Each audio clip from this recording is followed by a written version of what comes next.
From the smoke of the first hearth, a new world is born. Beside the great rivers of Mesopotamia, the Nile, and the Indus, wandering gives way to settlement. A family stoops into wet silt, planting the seeds of civilization.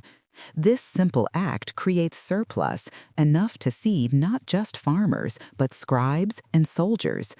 Villages swell into towns, protected by the first walls. Granaries become cities, and cities forge states, complex systems of canals, laws, and stories, binding people in ways kinship never could. From these states, the first empires rise. Empires rose to organize this new complexity, to tax harvests, protect roads, and settle disputes. But order was not maintained by force alone. It was shaped by ideas. The teachings of Confucius, Buddha, and Socrates became the invisible architecture of society, training officials and guiding families. Across vast distances and changing dynasties, it was shared codes and creeds that held strangers together, weaving the first global networks of belief and behavior. These networks solidified into tangible threads of connection. A caravan creaks into a walled oasis carrying more than just cargo.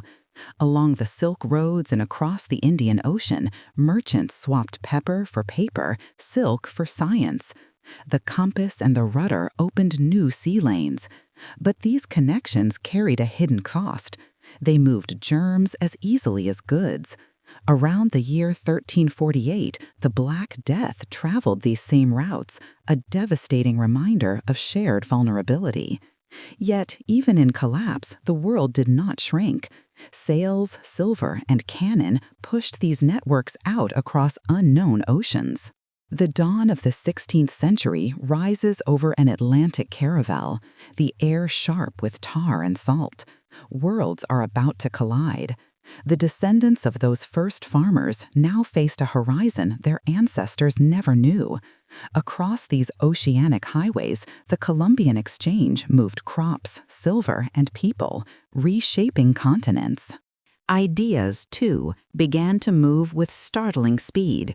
In 1517, a single pamphlet, multiplied by the printing press, sparked a revolution of faith. Later, Enlightenment claims of reason and rights emboldened citizens to challenge crowns. With steam and coal, the pace of change accelerated. Mills ran day and night, and iron rails stitched continents together, creating a deeper global interdependence. This interdependence was tested by fire.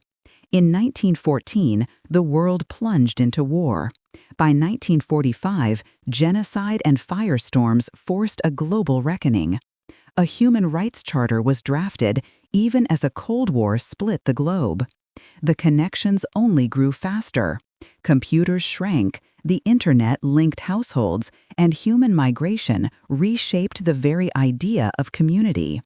This history lives in our debates today, over our climate, our genes, and the artificial intelligence shaping our world. The threads that began in ancient river silt now bind us all as we face the sharp edges of what comes next.